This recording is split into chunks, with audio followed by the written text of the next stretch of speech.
The Golden Dawn. Spain, the land of kings, castles, and crimson sunsets. But long before men crowned themselves rulers, the earth had already chosen one.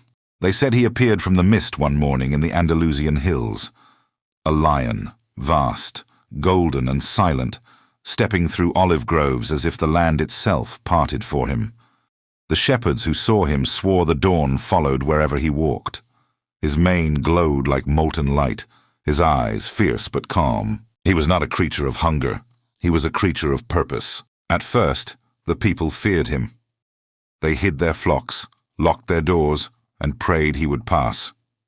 But when wolves came in the night, the lion struck them down, leaving only paw prints and peace.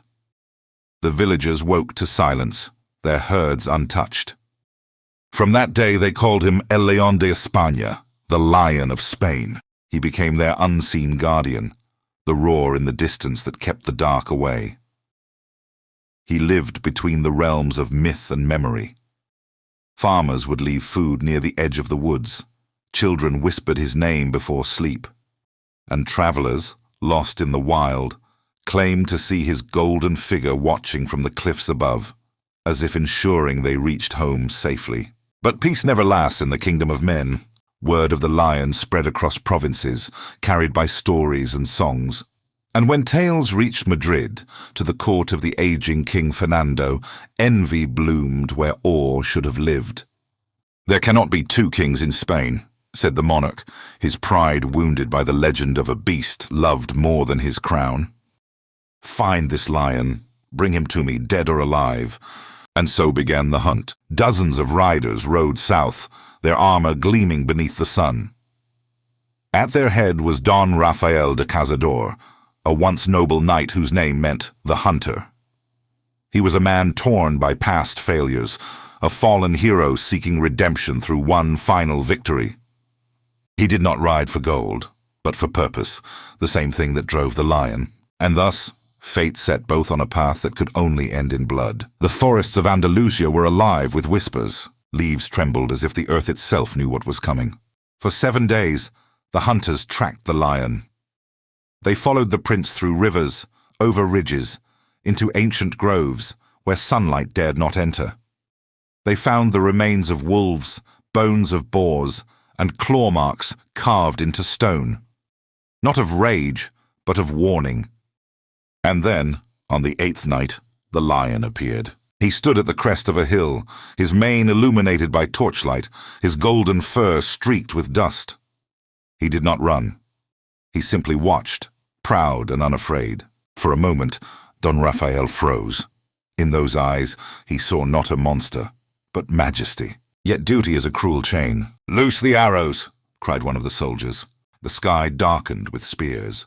The lion roared, a thunderous, heart-shaking sound that silenced everything living. Horses reared, men fell, torches flickered and died. He leapt into their midst, not to kill but to survive. Claws met steel, fire met flesh. The night exploded into chaos. Don Rafael drew his sword and faced the lion. Their eyes locked, man and beast, mirror and shadow. He lunged, the blade finding flesh. The lion stumbled, wounded, blood staining the soil red. But before Rafael could strike again, the lion charged, not in fury, but in defiance. He knocked the knight to the ground, pinning him beneath his paw. Their faces inches apart, Rafael felt the hot breath of the dying king. And in that final stare he saw mercy. The lion did not kill him. He stepped back, limping, his golden mane darkened with his own blood. He turned toward the forest, toward the rising sun, and disappeared into the silence from which he came. By morning, only wreckage remained. Torn banners, shattered spears, and the whisper of a roar still echoing in the trees. When Don Rafael awoke, he could not explain why he wept. He told the king only this: "We met our king that night and we wounded him, but we did not defeat him." The king, enraged by failure, sent more men, but none returned. The lion's trail vanished, swallowed by time and sorrow. Winter came, harsh and hollow, and deep within the forest, beneath a fallen oak, the Lion of Spain lay alone, wounded beyond healing. He had defended his land, his people, his pride, not for power but for peace. And now, as snow began to fall, the forest fell silent, mourning its king. A month later, a boy named Mateo wandered into the woods searching for his lost lamb. He was small, fragile but fearless, the same boy whose flock the lion had once saved from wolves years ago. When he reached the clearing, he saw him, the lion, weak, motionless, his golden fur dulled with frost and blood. Mateo fell to his knees. Tears blurred his vision as he crawled closer. "Please, don't go," he whispered, placing a trembling hand on the lion's mane. "You're our protector, our king." The lion's eyes flickered open, faintly, gently, like the last embers of a dying fire. He lifted his head with great effort, pressing his forehead against the boy's hand, as if to say, "Thank you." And then the forest trembled. The lion drew one final breath and released a roar, deep, echoing, eternal. It rolled through the valleys and over the hills, shaking the ground beneath every living thing. In villages miles away, people stopped. Farmers dropped their tools. Mothers hushed their children. Even the king in his palace felt the windows tremble. It was not a roar of anger, but farewell. A sound so powerful, it felt as if the soul of Spain itself was crying. When the echo faded, silence fell, and for the first time in memory, the dawn rose without his roar. Epilogue: The Legend of the Roar. Years passed. Empires rose and fell. But in Andalusia, the legend remained. The villagers built a stone monument beneath the great oak tree where he had died. On its base were carved words weathered by wind and rain. He fought not for hunger nor for power, but for honor. El León de España, a legend written in blood and glory. Every year, when the first snow touched the ground, the people would gather there in silence. Some claimed they could still hear his roar in the distance, soft like the wind through leaves. Others said they saw golden eyes flicker in the darkness, watching over the fields. And the little boy, Mateo, he grew old but never forgot. On his final night, as he lay beneath the same oak, he whispered to the sky, "I was there when the Lion of Spain took his last breath, and I swear I still hear him." Then, far in the distance, across the silent hills, came a faint echo, the roar of a king who refused to die. Because some legends are not written in books, but in the hearts of those who believe, and in the soul of Spain, the lion still roars over the battlefield. The wind carried away the scent of blood, the rain washed the soil clean, and the oak tree under which the Lion of Spain fell grew stronger than ever, its roots drinking from the earth that once held a king. Generations came and went, but the legend endured. At dawn, when the mist curled through the red hills of Andalusia, the villagers swore they could still hear it. A deep hum, faint but eternal, like the heartbeat of the land itself. Some said it was just the wind. Others knew better. They said it was him, the Lion of Spain, roaring through time to remind the living what it means to fight, to fall, and to rise again. Because his story was never just about a beast and his kingdom. It was about us all. The lion was hunted, betrayed, and bled until his body could no longer stand. But even as his life slipped away, he refused to kneel.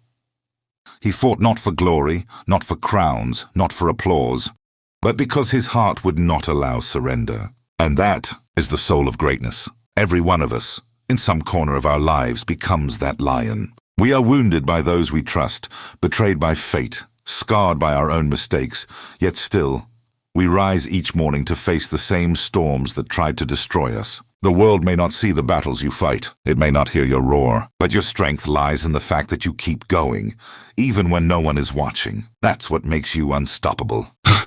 There will come a day when you stand alone, when your heart feels heavy and your dreams feel far away. You will doubt yourself. You will question whether the fight is worth it. And that is when you must remember the Lion of Spain. He too stood alone. He too was wounded. But when the world tried to silence him, he roared louder.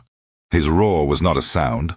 It was a statement, a promise, a defiance against the weight of everything that tried to break him. He was saying to the heavens, to the earth, to life itself, "You can take my strength, my blood, my life, but you will never take my spirit."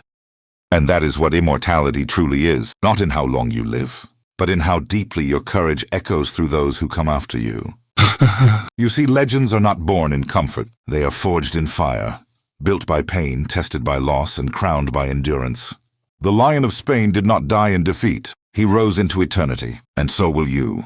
Each scar you carry is not a sign of weakness, but proof that you survived what others could not. Each wound is a chapter, written in pain but sealed in pride. You have the power to fall and still rise, to lose and still fight, to bleed and still roar, because deep within you, beyond fear, beyond doubt, there lives a lion that refuses to surrender, a lion that knows pain but walks through it, a lion that bleeds in silence but rises louder each time.